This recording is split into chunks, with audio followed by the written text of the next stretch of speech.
Srimad Bhagavad Gita, as it is, translation and commentary by His Divine Grace A.C. Bhaktivedanta Swami Prabhupada, Chapter 18, Text 75, spoken by Sanjay.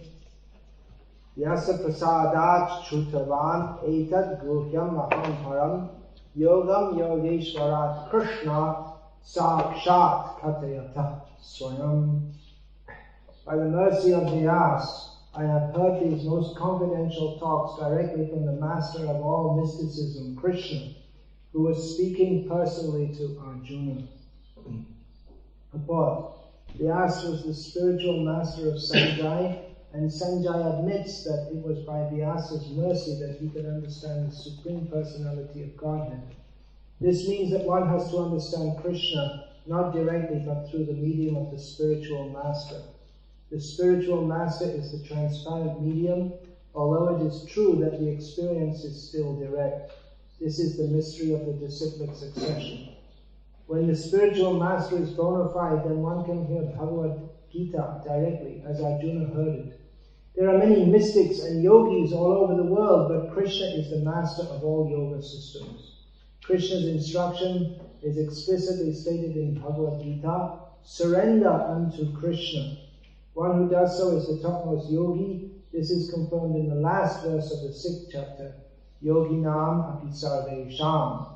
Narada is the direct disciple of Krishna and the spiritual master of Vyas.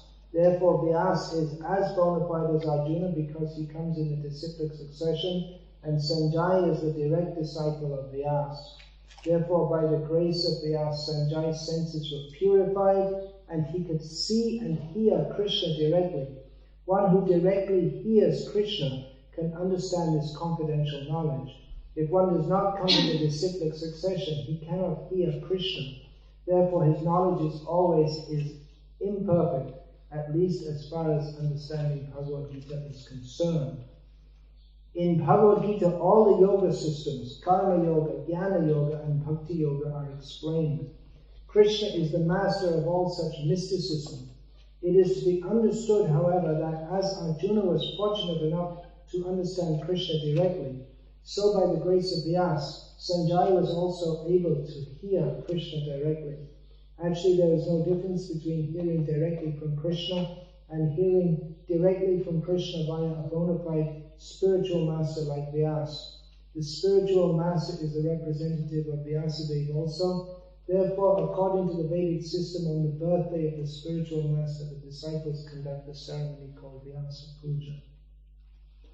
Vyasa prasadat shrutavan etad guhyam aham param yogam yogeshwarat Krishna sakshat katayata swayam. By the mercy of Vyasa, I have heard these most confidential talks directly from the master of all mysticism, Krishna, who is speaking personally to Arjuna. Srila Prabhupada, more than any Gauriya Vaishnava Acharya, based his preaching on Bhagavad Gita. Of course, all Gauriya Vaishnava philosophy, all the teachings of Chaitanya Mahaprabhu, they are based on Bhagavad Gita. We don't find in Chaitanya Charitamrita that Bhagavad Gita is quoted very much. Srimad Bhagavatam is quoted much more. But then the Bhagavatam, that is also based on Bhagavad Gita, where Bhagavad Gita ends, Sarvadhaman parityaja mamekam sharanam vraja. Give up all varieties of dharma, take shelter in me only, Lord Krishna says. And Srimad Bhagavatam begins with the same thing, dharma kaitava projita atra. That herein all cheating dharmas are fully rejected. So, Bhagavad Gita is the basic knowledge of spiritual life. Chaitanya Charitamrita is the highest teaching. Srila Prabhupada gave us Bhagavad Gita, he gave us Srimad Bhagavatam, he gave us Chaitanya Charitamrita, Nectar of Devotion, and so many other books, these 4 basic books. But in his day-to-day preaching to the masses, he would mostly speak on Bhagavad Gita. This is the basic philosophy which Srila Prabhupada wanted to communicate, because the teachings of Chaitanya Mahaprabhu, they are the highest teachings. That, of course, everyone will say our teaching is the highest, ours is the best. But if we examine impartially, then we'll find Chaitanya Daya Kata Karaha Vichar Vichar Korele Chitte Pade Chavatka. If we examine objectively what is the mercy of Chaitanya Mahaprabhu, then we will be astonished that how Chaitanya Mahaprabhu has given that the love of Krishna, the Supreme Personality of Godhead, which is unimaginable to even most so-called religionists, even people who say but nowadays religion more and more in the Western world, there's no God there. It's just something you feel. They're not religion, spiritual. I'm spiritual, but I'm not religious. This is, in America, you'll find many people say, I'm spiritual, but I'm not religious. I don't belong to any denomination, I don't belong to any church, I don't have any fixed teaching, I just feel spiritual. This is nonsense. So, people have not, even those who say they believe in God, well, what did Srila Prabhupada, sometimes they'd ask us, when Prabhupada arrived in London for the first time, they asked him, what have you come? Why have you come here? Challenging way. Prabhupada answered, to teach what you have forgotten, God. So people, they'll say God, which as Prabhupada would often, when people would ask, what is God? Prabhupada would say, what is the dictionary definition? The Supreme Being. So Srila Prabhupada presented the Supreme Being, that is Krishna, but the whole concept of love of Krishna is far, far above that of the order supplier. Give us this day our daily bread. The idea that we are meant for sense gratification and God is powerful, so we'll flatter him a bit, make him feel good, and then he can give us more sense gratification very easily. So this idea that God is someone who should fulfill our desires, which is all the religions of the world, so-called religions. It's all dharma, kaitava, cheating religion. So Chaitanya Mahaprabhu came to teach, which even those who are not on the platform of cheating religion, that means the Vaishnava Sampradaya, that which they cannot imagine. Anarpita chiring chirat karunyavatirno kalo samapyatamuna kajvala rasma svabhakti shriyam hari purata sundara duty kadamba sandipita sada hridi akandare spuratu va shachinandana. Is Sachinandana.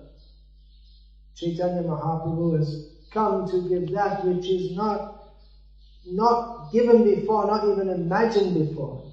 In the whole day of Brahma, no one can even imagine the level of love of God. People speak of love of God, but what is love of God? Chaitanya Mahaprabhu demonstrated that. No one had any idea of the ecstasy of love of Krishna that Chaitanya Mahaprabhu came to demonstrate and to give. And Srila Prabhupada came to give that also, the same thing, in pursuance of Chaitanya Mahaprabhu's desire. Pritivite ache jatanadharadigram savatra pracha hoibe morana. That Chaitanya Mahaprabhu, this quintessential essence, the topmost teachings, which could be who is fit to understand that?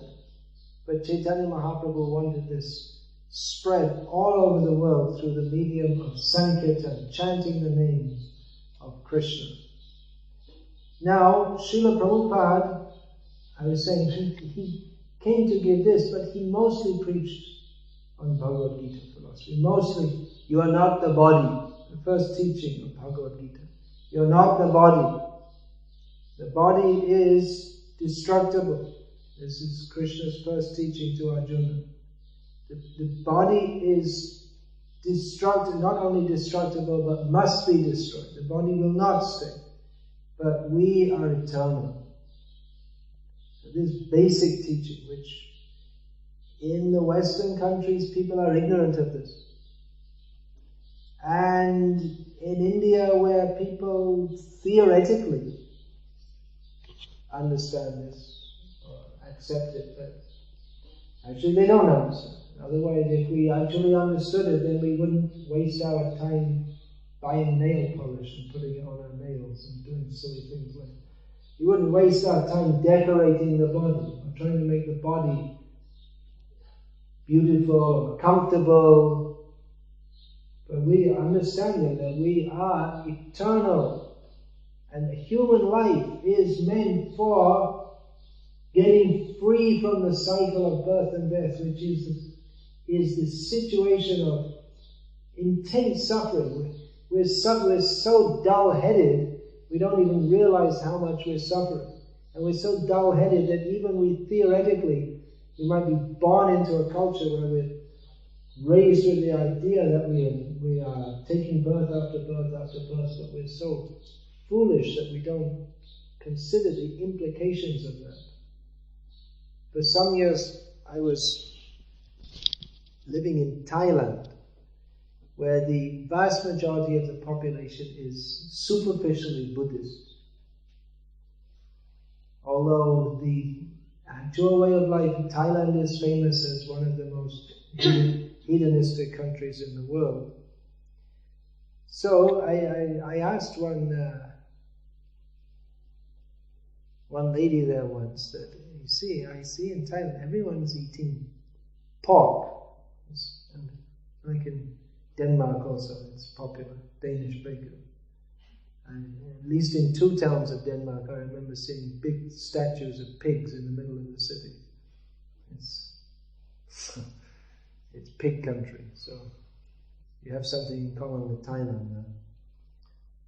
So they're very fond of eating pork. They also eat, on occasion they eat snakes and rats and grasshoppers is popular, all kinds of things like that. It's influenced by Chinese culture. They eat everything. So I asked one of them, you see, you're eating pig. So, you're going to become a pig in your next life. I said, yeah. And I said, well, aren't you concerned about it? No, I said, that would be fun also. Sanuk, the Thai word is sanuk. It means pleasure. So we'll have fun as pigs also. So simply, the point I'm making here is that simply to theoretically understand that we are not the body is temporary, that in itself is not realization. One has to associate with devotees. In this purport, Srila Prabhupada is emphasizing the necessity to hear from the parampara. There are so many editions of Bhagavad Gita in India and all over the world. So many people are reading, and no one, as Prabhupada pointed out in the beginning, and in the preface to his Bhagavad Gita as it is, he points out that why am I making another edition of Bhagavad Gita when there are so many already? And Prabhupada said because no one understands. None of them are Bhagavad Gita. They're presenting Bhagavad Gita according to the misunderstandings of the persons who are presenting them. So one has to be linked with Krishna, as Sanjay was linked through Vyasa. Vyasa is the incarnation of Krishna. He has come to give the Vedic knowledge, which is all meant for understanding Krishna. Vedaisya, as Lord Krishna states here in Bhagavad Gita, Vedaisya sarvaraham eva vedyaha. The whole purpose of the Vedas is to understand Krishna. But we find not so much now. There aren't so many Vedic scholars left in India. There are plenty of software engineers, and the Brahmins, they used to use their brains for studying the Vedas. Now they use their brains for writing software programs. There used to be so many Vedic scholars, but they study all the Vedas and not understand it is meant for understanding Krishna, which is the whole point. And Srila Prabhupada sometimes gives the example that someone, after reading the whole Ramayana, they say that, who is Sita the father of? It's just a stupid question, because how is Sita the father of anyone? She is the mother of Lava and Kush, but not the father of anyone. So it's just like you read it, but you just missed the whole thing. Your reading it's just the words are going, but they didn't contact with any intelligence. So it's like that. So many people can understand, they read Bhagavad Gita, or they actually now, who reads Bhagavad Gita? If you find a so-called pious Hindu, they maybe know 2 or 3 verses from, they can say, yes, I yada hi dharmasya, and that's about it. 2 shlokas from Bhagavad Gita. Yes, I also know Bhagavad Gita. But only a vague idea which they pick up from watching TV or something, Mahabharata on TV or some movie or something where they show someone and coming back in another life. But no serious study. And what to speak of in the Western countries, where we were just discussing that even here, at least until recently, there was at least people had some idea of Kaitava Dharma, cheating religion, or Christian religion, some idea, some morality, some idea of God. Not much idea, but at least some idea. But even that's gone, practically. So Srila Prabhupada, he came to give the highest teachings, but he introduced that through Bhagavad Gita, because you have to start somewhere. And if we are to give the highest teachings in any field, we have to give the basic teachings first. You can't take a 5-year-old child and start to teach them calculus. You have to teach them, first of all, 1 + 1 equals, take 1 brick, toy brick, another 1 + 1 equals 2 + 2 = 4. And then after 10 years or something, you can teach them. You can gradually bring them up to the level of, some of them, not all, studying calculus. You send the child to school not exactly to play with toy bricks, but with the idea that after several years of education, you'll become an engineer or a doctor or computer operator. That education is required for that. It's not just for playing with toy bricks, but you have to start somewhere. So in the same way, Srila Prabhupada came to bring the message of Chaitanya Mahaprabhu. What is the Baraja Juvati Bhavera Bhakati Shakati Hoito Ka, except Chaitanya Mahaprabhu, who was capable of teaching it's not a matter of teaching, but imparting the love of Krishna that the gopis of Vrindavan, they experience. Swarasiki Siddhi Ramya Kachedupasana Brajavadhu Vargena Yakaupita. Chaitanya Mahaprabhu, his teaching is that the highest or the best mode of worship of Krishna, Vrajesha Tanaya, the son of the king of Vrindavan, Sarananda Maharaj, is that which is demonstrated by the gopis. But Prabhupada is teaching mostly this Bhagavad Gita. Let's start with the beginning. Let's understand this clearly. The first point, we are not the body, we are eternal. So the first point, human life then is meant for God realization. We have this opportunity after many births. This is spoken by Lord Krishna in Uddhava Gita.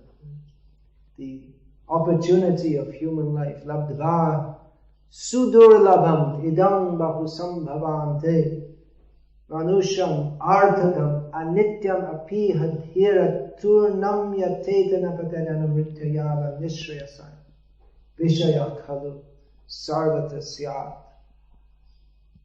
That we are now in the human form of life. It is not a common opportunity. It is a rare opportunity. It doesn't last long. We get it, it's there, it's gone. We think, so we see someone 90 years old, we think, oh, very old. Oh, what very old? 90 years, what's that?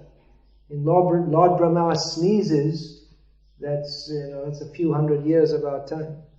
He does sneeze also, because that's how the Varaha avatar came from, Lord Brahma's sneezing. So 90 years, that's not much time. But we think, oh, very old man, 90 years old. Life is short. And it comes and it goes, just like we can see Lalita Nath Prabhu and ask, how old are you? 49. So where were you 59 years ago? I often ask this.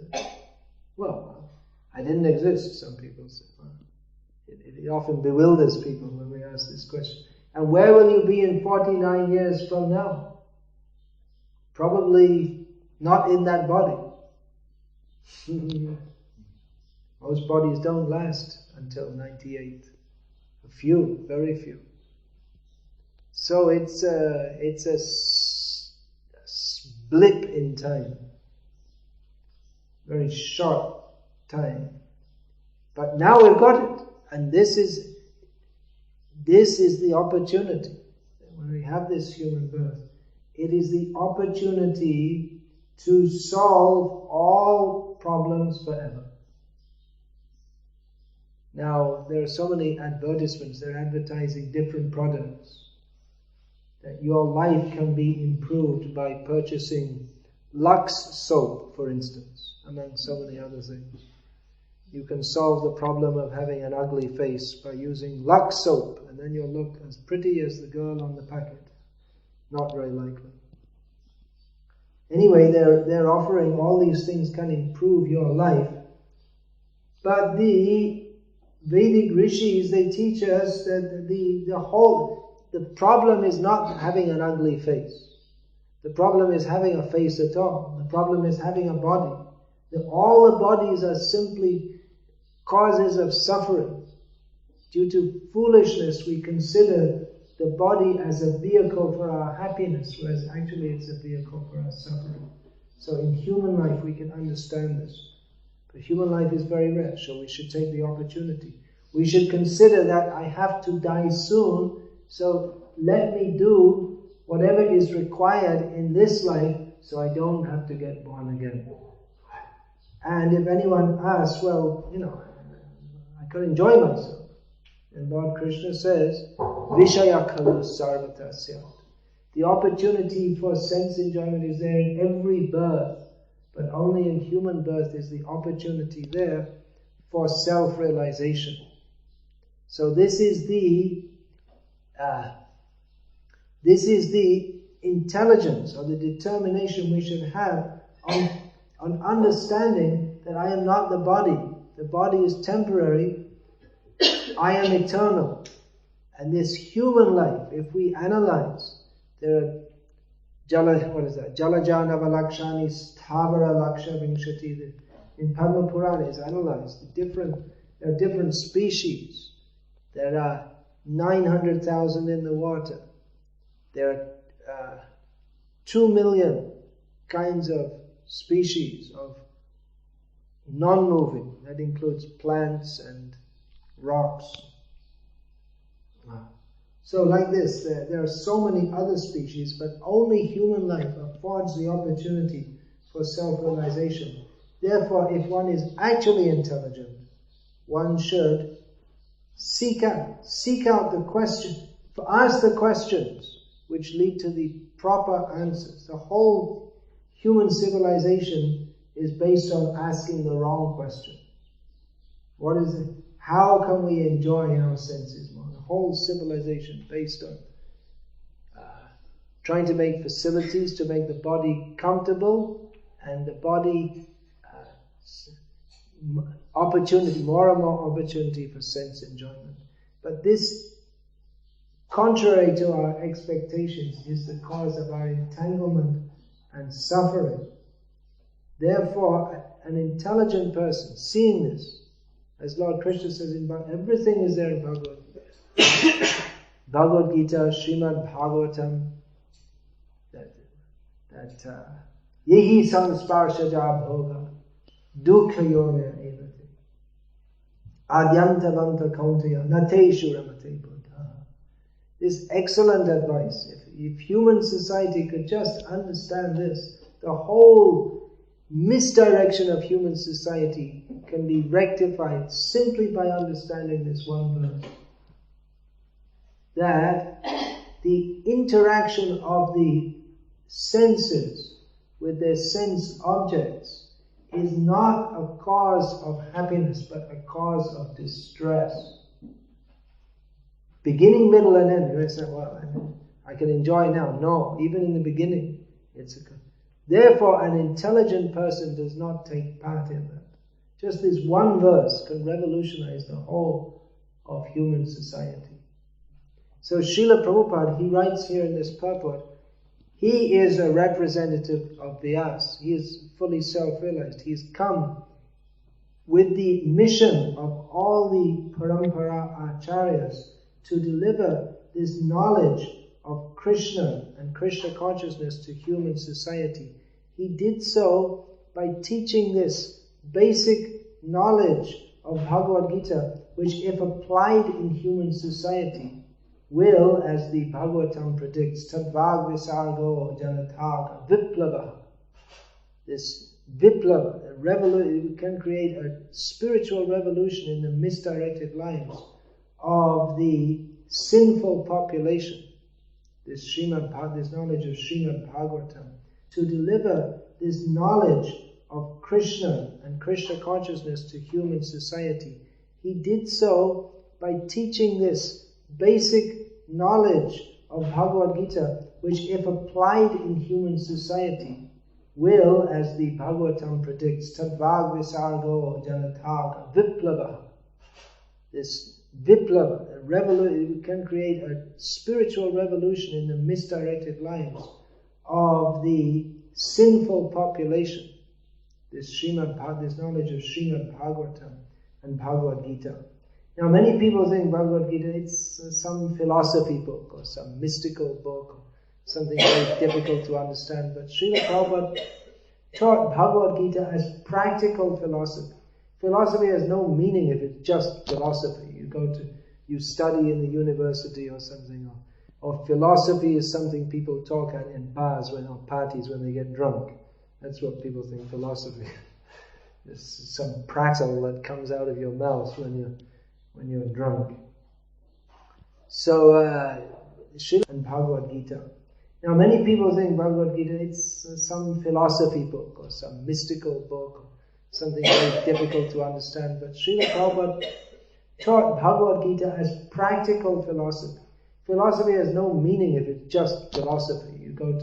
You study in the university or something, or philosophy is something people talk at in bars or parties when they get drunk. That's what people think philosophy. It's some prattle that comes out of your mouth when you're drunk. So Srila Prabhupada, he presented this is Bhagavad Gita's practical philosophy. Lord Krishna spoke Bhagavad Gita to Arjuna. Why? Not just they're not quite ready for fighting. I tell you what, why don't we talk some philosophy? Okay. It wasn't like that. Arjuna had, he was in a specific dilemma. What to do? He couldn't, he was in a typical situation that everyone in the material world finds themselves in, that there are various choices about what to do and all of them look bad. That we find that there's often the material life arranges itself, or material situations, they come about that whatever we do, we can't see any good result. We can't find any way forward. Therefore people, they commit suicide, or they take shelter of intoxication, so-called shelter of intoxication. Or people, in the words of the great philosopher of the modern age, John Lennon, he said that living is easy with eyes closed. So people walk around with their minds closed. People, they don't even think that I have to die. People, and if you remind them, they become upset. Why are you talking about that? Enjoy ourselves now. If you push the point, they become upset. They want to live in, they know they're living in an illusion, but if they have to actually think more deeply than where does my next drink of beer come from, then it disturbs. To think about reality is too disturbing. So philosophy, it's meant, as Srila Prabhupada pointed out again and again, it's meant for solving all the problems of life. But we like to be like the goats. Prabhupada gave this example. The goats, they're taken for slaughter, and they can see in front of them, one after another is being slaughtered. So, and they can't run away. So what do? They have sex. Enjoy while you can. That's the modern society's goat philosophy. Enjoy while you can. So, more intelligent is to think, is there any way out? Is there any solution? Is there any way to go? We can understand from the Vedic literature that not only are we suffering in this life, but we have to suffer birth after birth. As long as we don't seek a solution to repeated birth and death. The Bhagavad Gita is the practical philosophy. Arjuna was given practical understanding that he could apply in his life. Krishna could have just told Arjuna that you just fight, that's all. That look, I'm God, you're my servant, I'm telling you to fight, do it. But he didn't. He explained to him all the implications and ramifications of fighting and not fighting. He gave him the knowledge by which he could make an intelligent decision to fight. For Arjuna, the fighting meant acting in the manner that Lord Krishna wanted him to act in. It was a practical activity for the pleasure of Krishna. So this philosophy of Bhagavad Gita, it's not armchair philosophy. It's not meant for simply sitting. Now we're sitting and talking. But this talking, it's meant for guiding our lives. What will we do after? Sometimes people come to me after and they say, oh, that was a nice class, they say to me. So we'll know if it's a nice class in what you do afterwards. If it was actually an effective class, then there should be some change. It shouldn't be just that either we're already doing the right things and we should do them in a better way or more enthusiastically, or we should rectify.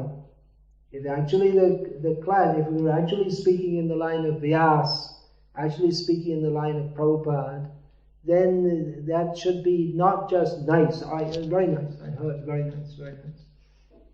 It's not meant to be like some TV program. You watch and what's on the different channels. What can I enjoy? So then, oh, sannyasi is coming. Oh, he gives very nice class. I'll go and listen. Nice stories. But it's not meant for entertainment. It's meant for giving guidance, purifying the. What is that guidance? Again, it's not just you do, not just you have to believe in the Bible and do whatever it says. Not like that. But for purifying the intelligence so that we can understand how to act in a manner that is actually in our own real self-interest, which means to act in a manner that is pleasing to Krishna. So this is the way that Krishna instructed Arjuna. He gave him the knowledge, and not just the knowledge, but the ability to apply that. He gave him the knowledge of what his constitutional position is, and how to apply that practically. Just like we were talking about calculus. It's theoretic. You learn it theoretically, but it has practical applications. How to practically apply. One is trained as an engineer. So in engineering, then you have to apply. You have to be able to understand calculus and so many other things, to how to apply that theoretical knowledge in the practical sphere, in construction or whatever kind of engineering you're doing, so that you build a bridge so that it doesn't break. You have to make it something practical. So knowledge that can actually be, its usefulness can be seen in practical application. And Srila Prabhupada was a practical person. How to live Bhagavad Gita, how to be a perfect devotee. He taught that by everything he did. And he constantly spoke Bhagavad Gita philosophy so that his disciples and everyone else could understand. He only spoke the message of Bhagavad Gita, the message of Chaitanya Mahaprabhu, and lived that so that people can see what does it mean to live in Krishna consciousness. It's not something simply theoretical, but one can live in this world, and just like Arjuna did, one can follow Lord Krishna's instruction, practically apply that in our life. Now, sometimes there's criticism of Bhagavad Gita, the book of fighting. It encourages violence. Well, actually that's true. Krishna did encourage Arjuna to fight, but it's never been traditionally understood as a book which is, its message is inciting everyone to fight, but inciting to action, to properly directed action, which in Arjuna's case, fighting is maybe the most extreme activity that anyone can do. So it's an extreme example, but that's for everyone.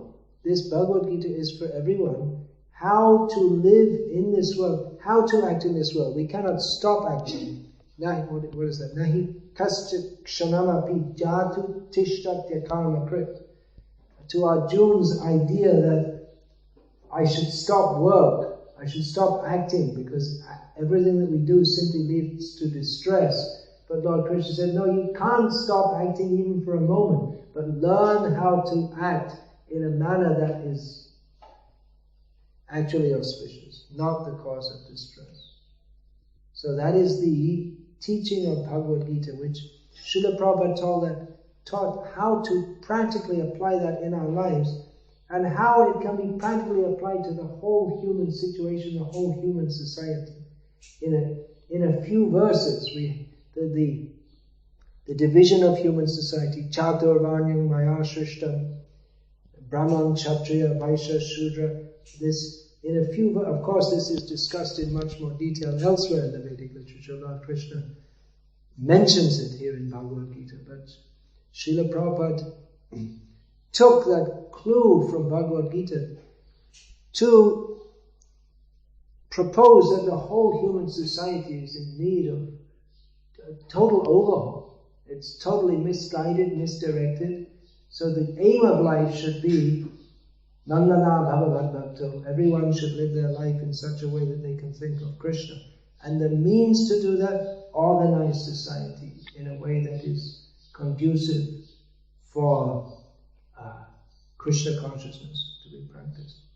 So Srila Prabhupada was a practical philosopher, a practical teacher of Bhagavad Gita. And now several millions of this Bhagavad Gita, as it is, have been distributed all over the world. And we should go on distributing these books and teaching people what message we have to give to the world. This Krishna conscious movement, it's not meant to be just another humdrum religious society, but it is meant to be, it is Chaitanya Mahaprabhu's gift for re-spiritualizing the whole human society, which has forgotten Krishna. So, you all have a responsibility here, living in this country. Some of you, it appears, were not born here, but anyway, somehow or other, by Krishna's arrangement, you're here now. So, Chaitanya Mahaprabhu said, Jare dekho tare kaha Krishna upadesh, amar agyai guru hoya tara edesh. Wherever you go, wherever you meet, instruct them in the science of Krishna, Bhagavad Gita as it is. In this way become a guru and deliver this land. So, here's one land. Denmark. You have somehow or other you're all born in this land, or you're living here and you have the great good fortune to realize that you're not Danish by the grace of Srila Prabhupada. He came to teach us that we're not Danish, we're not American, we're not Chinese, we're all eternal spirit, soul, part and parcel of Krishna. And this message is to be spread everywhere, preached everywhere, established everywhere. So, I'm only here for one night, and if I have anything to say to you, I would like to request all of you to push on Srila Prabhupada's mission very strongly here in Denmark. People are suffering for lack of Krishna consciousness. That fact has not changed.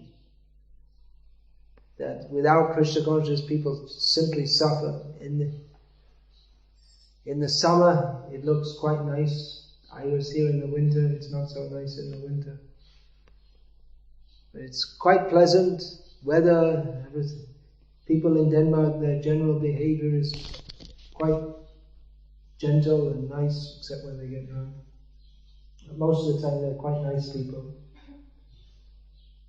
So it may seem everything is very nice, but we should know that it's not nice. People are suffering, and they'll suffer more for all their sinful activities. And they'll suffer for not knowing Krishna.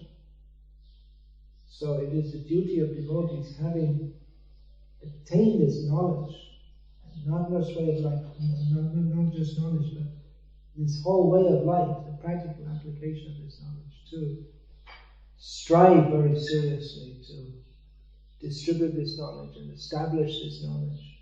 We should all do whatever we can, as long as we can. Because we won't be here very long. But within this short time we have to finish our entanglement in the material world and act for the benefit of others.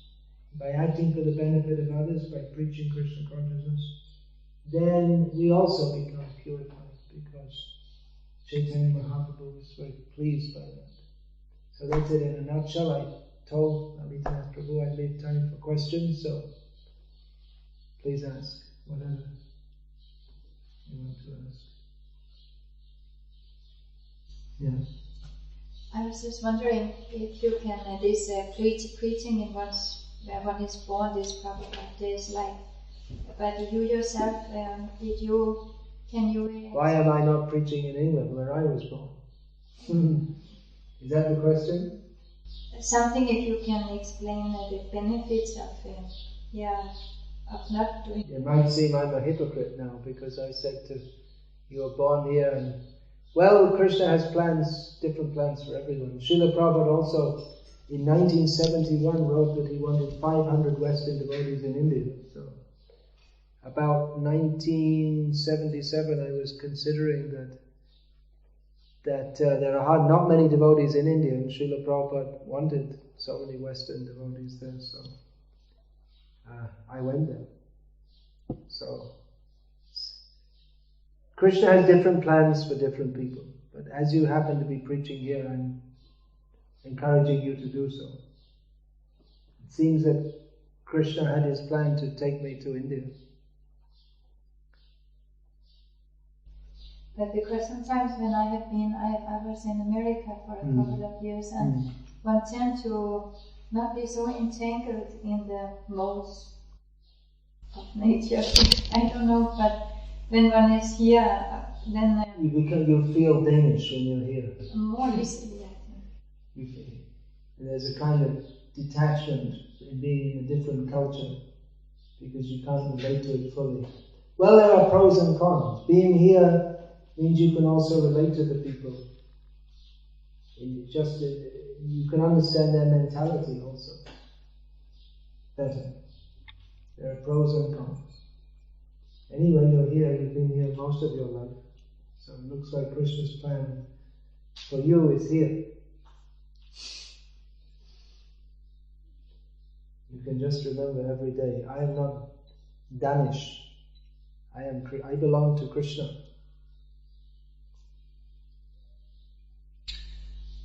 You said something about cheating religion. Yeah. Can you explain that? What is cheating religion? Cheating religion is religion conceived of with any purpose other than to surrender to Krishna, understanding Him as the Supreme Personality of Godhead, and acting for Krishna's pleasure. This Atendriya Priti Vancha Tare Bale Kam Krishnendriya Priti Vancha Dhare Premanam. This is the essence of everything, of the absolute truth is summarized here. Or what is dharma is summarized here. Generally we think dharma means looking after our parents and grihastha dharma, but the savai pungsang paro dharma, the supreme dharma, yato bhakti adhoksaje, is that by bhakti to adhoksaja. Adhoksaja is the name for Krishna, which means he who is beyond the purview of the mundane senses or beyond the purview of the mundane outlook on life. Krishna is beyond our mundane way of thinking. So, Atendriya Priti, Ichha, the desire to satisfy our own senses, that is called Kam, or mundane lust. And the desire to satisfy Krishna, that is called Prema. So mostly all the religions, so-called religions, they are simply teaching that you do some so-called religion and you get the blessings of God to enjoy yourself better, or to remove the obstacle that I have this disease, I don't know what to do, I tried so many doctors, okay, last hope, go and pray. So, but dharmasya hi apagargyasya, dharma is meant for liberation from this material entanglement, not entanglement within it. So, the classic definition of kaitava dharma, or cheating religion, is dharma, artha, kama, moksha, which is so much praised within the Shastra, but it only gives us piety to follow dharma, just like grihastha dharma, stri dharma, brahmana dharma. But that is all in relation to the body. Brahmana, he may be studying Shastra, but if he thinks I'm a Brahmana, then he's in Maya, because he's not. He's spirit soul, part and parcel of Krishna. Then artha, simply making some money. Dharma, artha, kama. enjoy, even the kama mentioned here, dharma, artha, kama. The kama means to indulge the senses according to dharma. But that is also against our real self-interest. And then even moksha. Moksha is the worst. We think that's the best. It's the worst. The idea of getting moksha or liberation without surrendering to Krishna. It's like that. It's like the idea of being spiritual but not religious. So it's avoidance of all of these are meant for avoiding Krishna. So real dharma, Lord Krishna indicates, Sarva dhamman parityaja mamekam sharanam. You please study Srila Prabhupada's books. You will get the clear understanding of what is dharma, what is our duty in life from studying Prabhupada's books. Bhagavad Gita. Do you have this Bhagavad Gita? Have you read it all? Yes. You have read it? Front to back. You haven't read Srimad Bhagavatam. Next is Srimad Bhagavatam. One set. When you raised this issue of reading, I was actually thinking, it's all about living and how to perform your duties. That's what Bhagavad Gita is. Ah, yes, but what is our duty? My question That's the point. Everyone in India will say, yes, duty. No, but what is our... My question is... What is our duty? Our ultimate duty is toward Krishna. No, my question is that Bhagavad Gita is the science of living ideally. What is the ideal way of living? Yeah, but what is that ideal? My question is that if Can you say, what is that ideal? Ideal is to follow Bhagavad Gita. Yeah, but what does it mean to follow Bhagavad Gita? Each and every phrase of Bhagavad Gita. But what is the essence? Where are we going to? Follow means we're going somewhere. Where are we going? Work without sensual attachments. No, you missed it. You didn't get the point. Like most people, you read Bhagavad Gita, but you finished up asking, who is Sita the father of? No, of course I can't be... Lord Krishna summarizes or gives the essence of Bhagavad Gita, the last teaching, Manmana bhavamadbhakto madhyaji mamnamaskuru mame vaishasi satyam te pratijane prayosime. Always think of me, Lord Krishna says. Become my devotee. Worship me, bow down to me. In this way you will come to me. Sarva dhamman parityaja mamekam sharanam vraja. Giving up all other ideas of dharma, you simply surrender to me. This is Bhagavad Gita. Simply to work and not be attached. What is that? That's better than working and being attached. But there's nothing positive. There's no real direction. Like I say, most Indians who are a little bit pious, they know one or two shlokas. Yada yada hi dharmasa. So yours is kamani vadikaraste mafaleshu kadachana. But that's only in the beginning of Bhagavad Gita. That's a preliminary instruction. That you work but don't be attached to the fruit. But that fruit, that should be offered in bhakti to Krishna. As Lord Krishna says later in Bhagavad Gita. Literally. Patram pushpam phalam toyam yume bhaktya prayachas. Tadaham bhakti upahritam ashnami prayatam. That fruit, leaf, flower, water should be offered to Krishna in bhakti. So all the Bhagavad Gita, all the Shastra is meant to teach us what is bhakti to Krishna. Vedaishta savya hameva vedyaha. All the Vedas, Lord Krishna says in Bhagavad Gita, are meant for understanding me. But even this word bhakti, people don't know what it means. They'll say bhakti. Everyone in India knows the word bhakti. But what is the actual import? What they call bhakti is actually cheating religion. What they imagine is bhakti. To understand what is bhakti, as Prabhupada has elaborated here in this purport, we have to hear in the bona fide parampara of pure devotees. Otherwise we think bhakti means serving our family, serving our country, serving our dog and cat. But bhakti means yato bhaktir adhoksajit, that understanding who is Krishna. That Krishna is not an ordinary person. He has nothing to do with, he is above and beyond this material world, even though he appears within it. And we are also above and beyond this material world, even though we appear within it. We are eternally the servants of Krishna. What are the implications of that? What does it mean to serve Krishna? So this is not, like I said, you can go to the kindergarten and put two bricks together and learn 1 + 1 = 2. But we have to learn mathematics.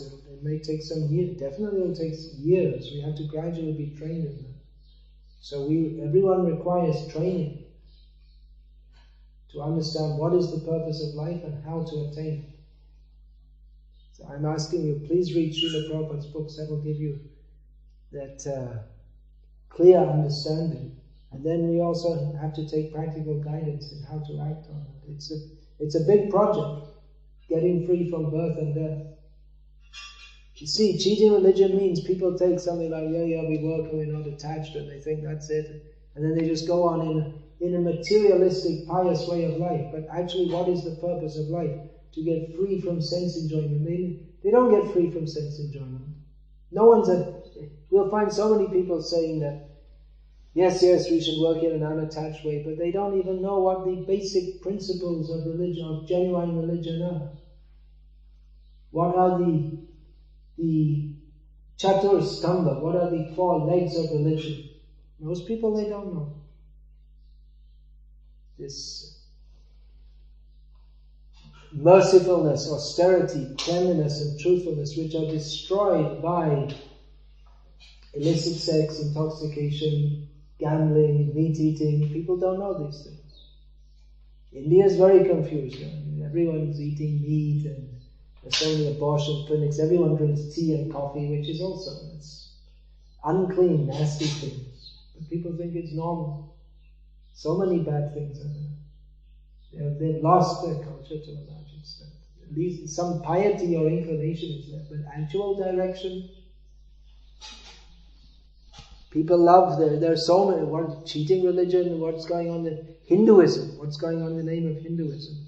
How much cheating, all this art of living and so many bogus so-called sadhus, amma, so ridiculous, so foolish. And people are so foolish, they go to these so-called gurus who don't teach anything. It's just all sentiment. Or they teach something, what is this, art of living, how to relax, and it's got nothing to do with the goal of life.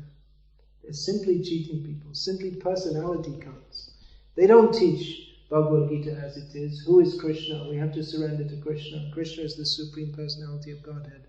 Religion minus Krishna, it's nonsense. How can there be religion minus Krishna? Because religion means to understand Krishna. So everything, it's all cheating. But if you read, especially the Srimad Bhagavatam, you'll find very clearly that Srila Prabhupada, he's not a cheater, he's not flattering people, he's not speaking empty, vacuous statements, but very clearly delineates what is the science of God. Srimad Bhagavatam is Bhagavat Tattva Vijnanam, as is stated in the Bhagavatam itself. Bhagavat Tattva Vijnanam. It's the scientific delineation of knowledge of the personality of Godhead and our religion and our relationship with Him. Bhagavat Tattva Vijnanam Mukta Sangasya Jayate, by understanding which we become actually detached from this world. So we require to understand this. What is cheating religion? Pretty much everything that goes on in the name of religion. Priti vite, jato kichu, dharma nama chale, bhagavata kahe taha paripurna chale.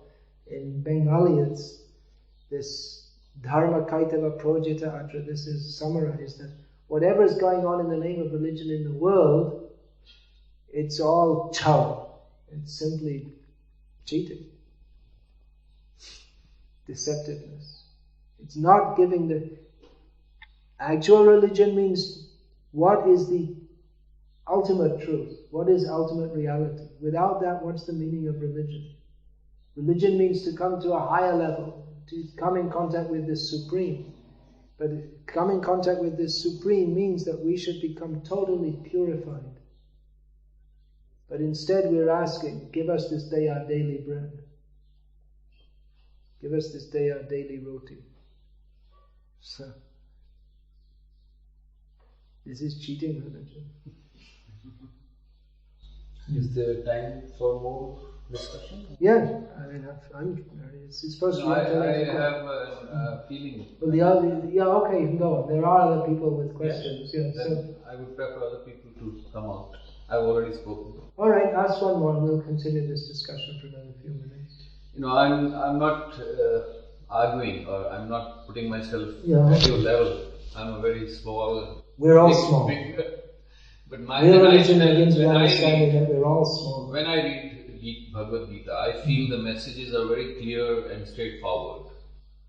But my feeling is that if we take that message in a very clear and straightforward manner, it's very beautiful, and you get results. But sometimes, when we start criticizing anybody else or other things on the basis of that shaloka, I'm trying to see whether, what I'm trying to do is read a shalok and see whether this shalok criticizes anybody. I've not found any shalok which criticizes anybody. Then you haven't read Bhagavad Gita. I'll tell you a few. Yes, you may be more knowledgeable. But then I find that we waste so much time in criticizing others. You see, you're saying I'm more knowledgeable, but you're implying that I'm more knowledgeable, but you've actually understood. No. That's what you're implying. But actually, knowledge... Can you finish my last word? You can say, yeah. Because then you can explain it better. Yeah. My feeling is that if we don't spend too much time in criticizing others or arguing that somebody is bad and just follow the message of the shlok, then it gives you, I get a lot of benefit out of it. And then that criticism is just a waste of time. Well, then you're criticizing Lord Krishna by saying that, because Lord Krishna criticizes those who don't surrender to him. No, I'm actually trying to find a shalok which criticizes somebody. If you can Alright, okay, there are so many. I'll tell you from Bhagavad Gita. Lord Krishna says, Namang dushkritino mudha prapadyante naradhamaha maya prakrita jnana asuram bhavamashrita. Here's one shlok, in which Lord Krishna says that people who do not surrender to me, I don't know which Bhagavad Gita you read, but this is Bhagavad Gita. I only read this one. Yeah, but you're reading with what you're doing, you're not hearing like Arjuna. You're bringing all your own ideas and putting it through that. But you have to hear like Arjuna, who said, Shishyaste ham shadi mam tvam prapannam, that I come as a surrendered disciple to you. You have a preconception that we shouldn't criticize, criticism of others is wrong. But no, criticism is required to sort out what is actually good from that which is not. If we say, well, don't criticize, everything is good, then Hitler's also good. Killing animals is also good. Now, in this shlok, let me tell you, Namanga, Krishna says that people who do not surrender to me, they are dushkriti, which means, you can translate it simply as rascal. Mudha, you know the word. Namang dushkriti mudha.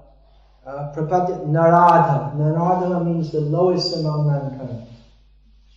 Maya aparita jnana means people who are superficially knowledgeable, but who are actually fools.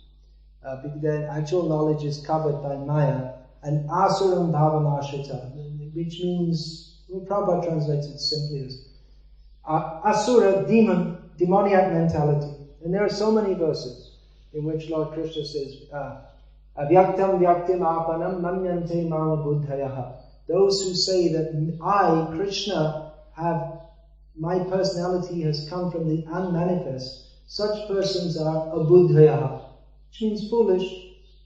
Then, antavatu palantesham tadbhavat yalpamedasam. Again, alpamedasam, which means little intelligence. People who are stupid, in other words, they worship different demigods. Kamaistai hritagyana, they're persons whose knowledge is spoiled. They simply out of material desires, out of they worship different gods. They worship gods other than myself. You want more? Krishna is very critical. So if you say we shouldn't criticize and we're wasted, then you are criticizing Krishna. But there are certain shlokas where the words are in general, like alpa buddhi, Alpa buddhi means stupid. I mean, that's... No, but the slok doesn't say the people are stupid. Lord says that the lack of knowledge is stupid. No. He doesn't say. No. This is your wrong interpretation. It's not a lack of knowledge. When Krishna says, avyaktim vyaktim apanam manyante, they consider. Manyante means they consider. It's not that they don't have knowledge. They know there is an avyakta and they know there is the person Krishna, but they wrongly consider that Krishna's personality has come from the avyakta. It's not a lack of knowledge, it's misinterpretation. That is what Krishna is criticizing. And it's simply your interpretation to say that he's not. It's like so-called Mahatma Gandhi trying to screw non-violence out of Bhagavad Gita, which is nonsense, because the whole of Bhagavad Gita, Krishna is telling Arjuna to fight, and Arjuna doesn't want to fight. And Mahatma Gandhi comes along, and he's supposed to be a great Pandit of Bhagavad Gita and tries to teach non-violence on the basis of Bhagavad Gita.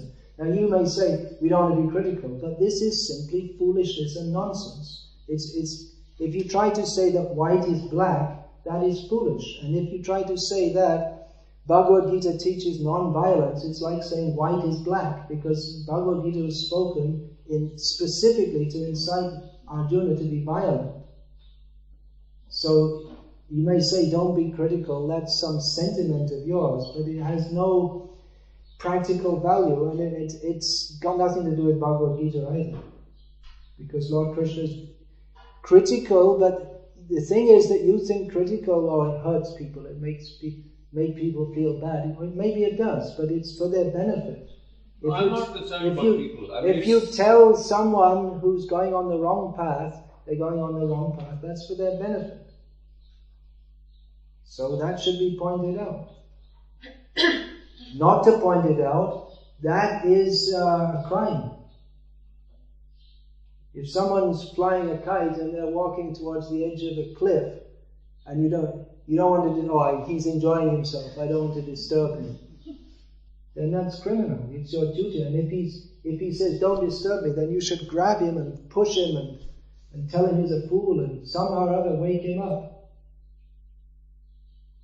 So this idea that we don't criticize anyone, then... my idea was that if we follow that method and let people have chance to read Bhagavad Gita themselves and understand. But they won't understand. So they don't read because they think that some people like we are criticizing they don't too understand. much. They may think, but if they're sincere, if you read if they're sincere, they will recognize that what Krishna says is true. If they're sincere. If they get a chance to read it, I mean. Yeah, well, we're giving by distributing these books. What's your question, Prabhu? I had a few questions. I will probably forget them by now. The one I will not forget is who is Sita the father of. But I somehow sympathize with the Prabhu there. There are at least two major points in the Gita where the Gita speaks with a Protestant work ethic. It's what you mentioned, that Arjuna is incited to fight, and presumably his job was to fight, so that would be...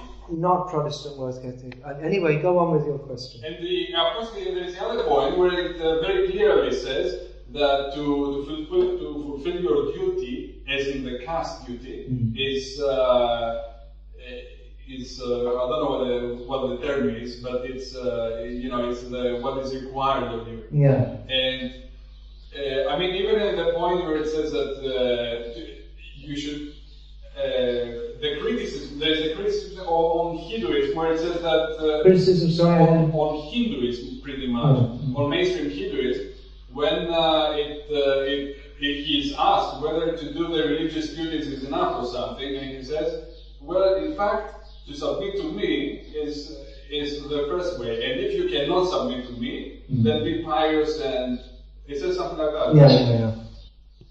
So where does the Protestant work ethic come from? Why is it so important to... The Protestant work ethic, the idea is that God helps those who help themselves, and therefore those who are rich, that means they're getting the grace of God. They would work hard and believe in God, and God will help you to be rich. So that's not the message of Bhagavad Gita. That one should, Bhagavad Gita is about work.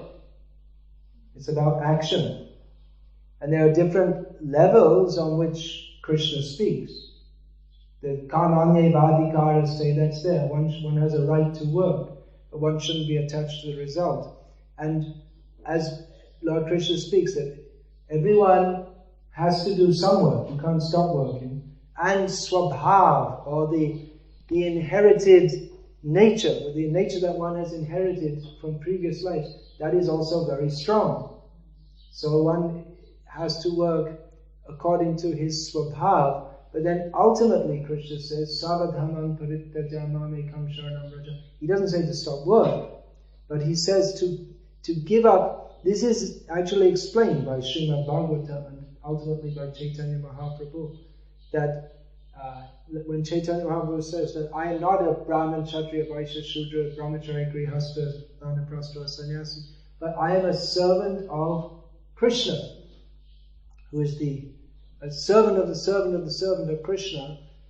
But then you see that even Arjuna, after taking that instruction from Krishna, he acted as a Kshatriya. And Chaitanya Mahaprabhu acted as a sannyasi. Actually,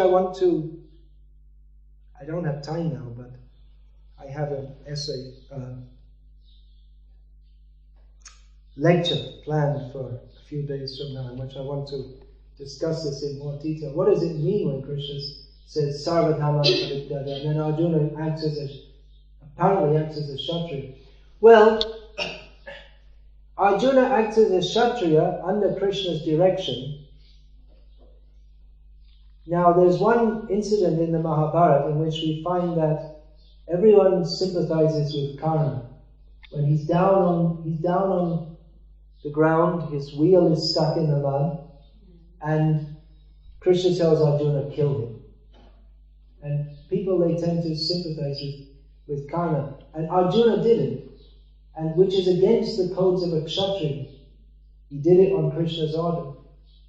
That is his surrender to Krishna. Yudhishthira Maharaj, it's famous that his chariot would ride above the earth due to his piety. Then Krishna wanted him to shout out that Ashvatthama is killed. If Krishna says no one will believe him, Drona won't believe him. You know this story, right? So he had Yudhishthira Maharaj say it. And they made some arrangement with blowing the conch so he doesn't say the elephant Ashvatthama is killed. And then after that incident, Yudhishthira Maharaj's chariot came down. Now, it's generally understood by people who don't understand actually what is going on, that Yudhishthira Maharaj's chariot came down because he told a lie. But actually it came down because he hesitated. He was not happy to follow Krishna's instruction. Because real piety is to follow what Krishna says, even at the expense of your own good name or your own so-called morality. The gopis are famous as the greatest of devotees. Superficially, they totally transgressed dharma. Because superficially they were the wives of other men. But they left everything to go to Krishna. So, actual dharma means to surrender, to do whatever Krishna wants under any circumstance. Although, because the varnashram system is the system given by Krishna to live in this world, it is the most suitable even for devotees to act according to those rules, and even for non-devotees to regulate their lives, to gradually make them pious and come to that level. So there are various levels spoken of in Bhagavad Gita, but the actual message of Bhagavad Gita, that which is meant for Arjuna and for all of those who want to follow Arjuna's footsteps and achieve the ultimate goal of life, is to fully surrender to Krishna, to do what Krishna wants, which might transgress the rules of Dharma, because as Lord Krishna explains in Mahabharata, life is so complex that you can't always follow the laws of dharma. One rule will contradict another, because life is complex like that. The Lord Krishna told the story of one brahmana who made a vow never to tell a lie, which is a very good vow, isn't it? But then he was living at the edge of a village and next to the forest, when one day a man came running up saying that I'm a merchant, I'm carrying so much gold, and the robbers are chasing me, they want to kill me. Where can I hide? And the Brahmin pointed, go hide in the woods then. And a few minutes later, men came running up and said, we are robbers, we're chasing a rich merchant, we want to kill him. Did you see where he went? He said, yeah, he's over there. They went there and killed him. So he never told a lie in his life, and at the end of life he went to heaven. Because in that situation, the dharma of keeping his vow, the dharma of not lying, was overridden by the dharma of giving protection to a deserving person. But he didn't understand that. He didn't properly understand dharma, and therefore he went to hell. Even though he kept his vow and he never told a lie. So dharma is sukshma, it's very fine. I'm glad you're saying this, because the essence of religion is usually in the exceptions rather than in the rules that are applied. But I also wanted to ask you about the danger of actually being so critical, because in the literature on Srila Prabhupada, sometimes you read that his followers were not very well accepted in India. And you expressed some opinions before, which I share with you, and are very, very critical and not very kind towards mainstream. There are dangers in being overly critical, and there are dangers in not being critical enough also. If we're overly critical means that the criticism is meant for showing what is the actual path. If we only criticize and don't come to the actual path, then what's the use? But if we're not critical enough, then we also don't see the path properly. We should see. Intelligence means to discriminate. There is right and there is wrong. There is a difference between truth and non-truth. It's the Mayavad which is so all-pervading, in which the difference between right and wrong, the difference between truth and non-truth is obfuscated. And so people say don't criticize because everything's good and everything's nice, and we just presume that everyone is basically good, which isn't true. If you live in this world thinking that everyone's nice and everyone's good, you're going to get cheated and exploited like anything. It's not even a practical outlook. So some criticism is needed, and considering the enormous cheating that's going on in the name of religion, some good level of criticism is required also. People come up and they tell this is God. He's not God. He's just some guy with a long beard. He's cheating people. Or he says he's teaching Bhagavad Gita, but he's not teaching surrender to Krishna. He's cheating people. He's taking that which is most sacred and giving the idea that he's giving that which is the highest and the most valuable and the most sacred, and he's not.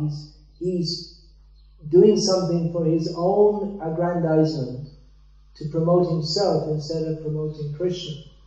This is seriously wrong. Hitler is severely criticized, and he should be. Nazism, they're neo-Nazis, and they're trying to keep that down because it's dangerous, it's a threat to society. So also these so-called religionists who use Bhagavad Gita to cheat others, they're a threat to society, they're misleading people. The valuable human form of life which should be used for God realization, they're cheating people and misleading people. This should be made known. If we just say, well, everyone's nice, then we're also cheating in the name of not criticizing, because everyone's not nice. Ultimately, everyone is nice in as much as everyone's a servant of Krishna. But as much as we adopt a different attitude, then we are the enemies of ourselves and others. That should be understood. without understanding that, how can we come to the point of Krishna consciousness? If we think that someone who's cheating is also nice and it's also good, and it's the same as not surrendering to Krishna and following something which is just some imaginary so-called religion, and actual surrender to Krishna, it's all the same. If we say that, then it's not true. Then we're promoting falsity, then we're cheating. So this should be pointed out. Is it not? Is it not beneficial for human society? It should, but in modern society, there's this idea: don't criticize everyone. Everything's nice. Just let everyone do whatever they like, as long as it doesn't harm others. Isn't it said? And what they say by harm others means they can only think of physical harm, but they're doing spiritual harm, which is much worse. If you slap someone in the face, that's harmful. If you teach them the wrong path in the name of spiritual life, they have to suffer birth after birth after birth by not taking to Krishna consciousness. So if someone on the street walks up to you and slaps you in the face, they can be arrested and punished for that. But if they walk up to you and say, "I'm God," and they mislead you, then that's acceptable, because the whole society is ignorant. In Parikshit Maharaj's kingdom, that could not be allowed. All these so-called babas and papas and cheetah and all so-called, so many things. Not only religion, but in the name of sociology, psychology, medicine, and history, geography, all fields, they're simply misleading and cheating. Everything going on in the name of education is simply all cheating. Even the concept of education, that you work, you study, you get some piece of paper, you get a job, and then you earn some money, and then you buy things, and the whole thing is just totally mundane. It works against the purpose of life. So the whole thing from top to bottom is cheating. It should be pointed out, isn't it? It's just simply by then we become like these so-called gurus. They have a long beard and they smile and they hold a flower, and everyone thinks they're very nice, but they're not nice. And if we fail to point out what is the fact, then we're, in the name of being nice, we're actually cheating others. If the parents don't discipline the children, then it might seem, well, they're very good parents, but they're not. They're very bad parents. That's Scandinavian culture, isn't it? No discipline for the children. Hey, I had one good experience. I once brought 10 books of Hare Krishna, and then I go out in the train and give them to the young people, and even the police. But they nearly arrest me because they say I couldn't do things like that. But I don't think that they get any goals out of what I was doing, but it was a good pleasure talking to about distribute those. the books.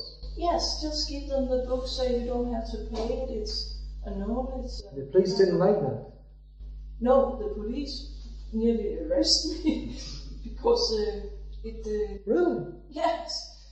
Was it here?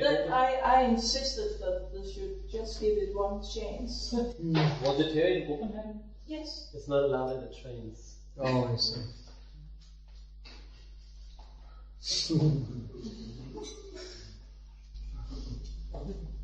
So I have done something for Hare Krishna. Good. Have I not? Do more. Sach bole to mare lat. Jhut jagate mohai. If you speak the truth, they'll beat you with sticks. If you tell lies, everyone will think very nice. Isn't it? All the advertisement industry is all lies. And people know, very nice. The whole advertisement industry runs on it's based on the understanding that people are stupid. If you show just like Coca-Cola, no one, if it wasn't advertised, no one would ever buy it. Because why should you? It's just, what is it? Why spend money? But only because it's advertised. It's associated with some kind of pleasure, and therefore people buy it. The whole advertising industry simply runs on foolishness. Now, in modern society, people are raised in such a way that they become foolish. It's required. To be a consumer, you have to be a fool. buy all kinds of things that you don't need. So, highly educated fools. So, anything else? Or everyone has to go home, or what's going on? It's supposed to be 8 o'clock finished. I can go longer. Yeah, please. Yes, Prabhu, what I read in Bhagavad Gita was like, Krishna says, out of every 1,000 people, one tries to know me. And out of them, even only one actually knows me in truth. Very few know Krishna in truth, yeah. So, by criticizing in a place like this where almost every person... In Denmark you can do anything but don't criticize. What I'm saying is like, criticizing in front of us won't make a new devotee. It might make you more clear. It might make you help you to understand that Krishna is critical, for instance. Just like, for instance, this gentleman was under the misconception that Krishna doesn't criticize him, or there's no criticism in Bhagavad Gita. But I pointed out that he made a mistake. So, it's true, new devotees may not come here. But those who are, like I said, it's meant for some guidance and some instruction. If you want to, I wrote a long essay on this actually, on the need to speak strongly. So if you're interested in this, you can get, it's in that book, My Memories of Srila Prabhupada, in which I presented, if you're interested. Quite a long essay on why speaking strongly is required. But if you are more attached to your own conceptions of what is right and wrong than what Krishna actually teaches in Bhagavad Gita, then you may not even, this is presented to you with all evidence from Shastra, then you may not accept it, because you're not accepted. You have to accept Bhagavad Gita as Arjuna accepted it. He said to Krishna, Sarvam etad ritam manye yanmam vadasi Keshava. I accept everything you say, Krishna. So if we simply want to accept that I like when Krishna says that he protects his devotees, but I don't like when he criticizes non-devotees, then we're not accepting as Arjuna accepted. And how to understand Bhagavad Gita? What I was saying is we bring our own preconceptions that of what we think is nice and what isn't nice. And that way we can't understand Bhagavad Gita. And that way we can't actually take to Krishna consciousness at all. Because we have our own idea of what we think it should be like instead of taking Krishna's idea.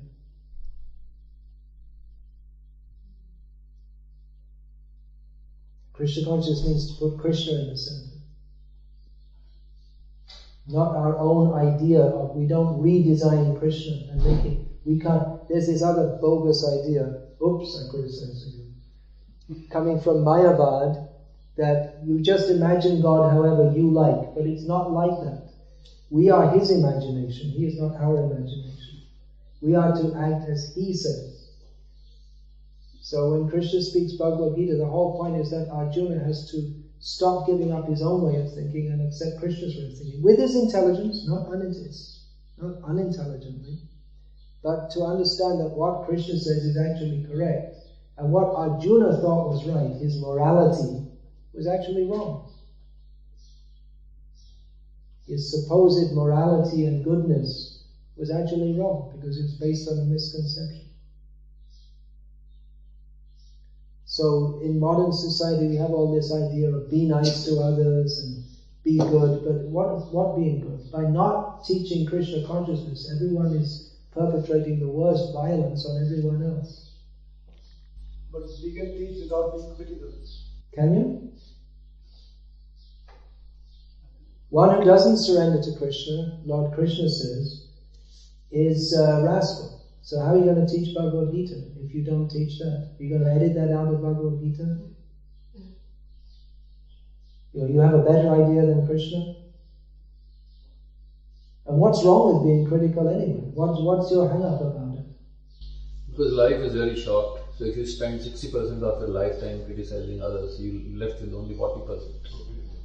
But that, again, the criticism is required to understand, to separate what is right from what is wrong. You can't understand what is right unless it becomes clearly in focus if you see what is wrong also.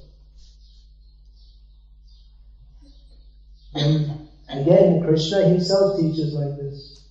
So you have a better method of teaching than Krishna? I've been trying to find out. I've not been able to find I told you. criticism.